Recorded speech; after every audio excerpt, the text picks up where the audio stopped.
Retour dans Paris Direct, la suite de l'actualité, cette fois vue du net. C'est comme chaque soir un œil sur les médias avec Karim Yayaoui. Bonsoir Karim. Bonsoir Raphaël. Et on s'intéresse à l'avortement interdit, ce cas qui choque une partie de l'Irlande. Alors c'est l'histoire d'une jeune femme qui a ému bien au-delà des frontières de l'Irlande. De nombreux sites d'information racontent le calvaire de cette jeune fille, Savita. On en parle sur l'Irish Times et on va découvrir son visage à l'antenne. Une dentiste de 31 ans qui est morte après s'être vue refuser un avortement. L'enquête est en cours, on ne connaît pas encore les résultats, mais pour le mari de la jeune femme, il n'y a pas de doute. Il raconte que son épouse s'est rendue à l'hôpital pour des douleurs dans le dos. Elle était en train de faire en réalité une fausse couche, alors elle demande un avortement, mais on lui rétorque qu'on est dans un pays catholique et que le cœur de l'enfant bat toujours. La jeune femme va mourir après 2 jours et demi d'agonie d'une septicémie. Les réactions se multiplient du coup dans les médias et les réseaux sociaux. Notamment dans les médias irlandais, vous vous en doutez, mais aussi sur beaucoup de blogs. The Spectator écrit « L'Irlande et l'avortement, la cruauté déguisée en piété, la couardise érigée en principe ». Pour le journaliste et blogueur Alex Massy, ça devait arriver. Pire même, il faudra peut-être ce drame pour que le débat soit relancé et qu'on prenne enfin des décisions. Il évoque en 1992 une affaire dont on avait beaucoup parlé en Irlande, l'affaire X. X parce que c'est une jeune fille de 14 ans dont on avait telle identité, qui avait été violée par un proche et qui avait été autorisée à subir un avortement. Mais finalement, après cette affaire, 7 gouvernements se sont succédés sans que des décisions soient prises ou sans que des lois claires soient votées. Et justement, pour le site Politico, il est grand temps de faire une loi pour que ce qui s'est passé ne se reproduise pas.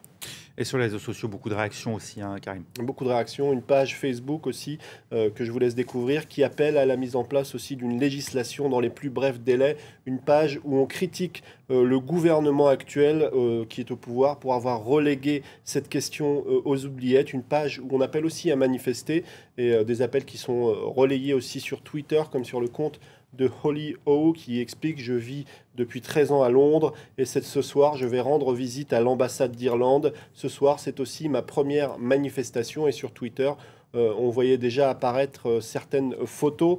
Et puis, il y a ce tweet de Fi qui explique que beaucoup de militants pro-life appellent au calme après la mort de Savita. Eh bien non, on pouvait éviter cette mort dans un hôpital irlandais. Soyez en colère. Et puis justement, ces militants pro-life, on découvre leur position sur ce site internet où on explique qu'il faut se calmer, que c'est surtout une affaire médicale et que théoriquement les médecins sont obligés de sauver une vie lorsqu'elle est en danger. Il faut attendre les résultats de l'enquête, mais beaucoup soulignent tout de même que quoi qu'il arrive, désormais il faudra peut-être rouvrir ce débat, que ce soit une erreur médicale ou non.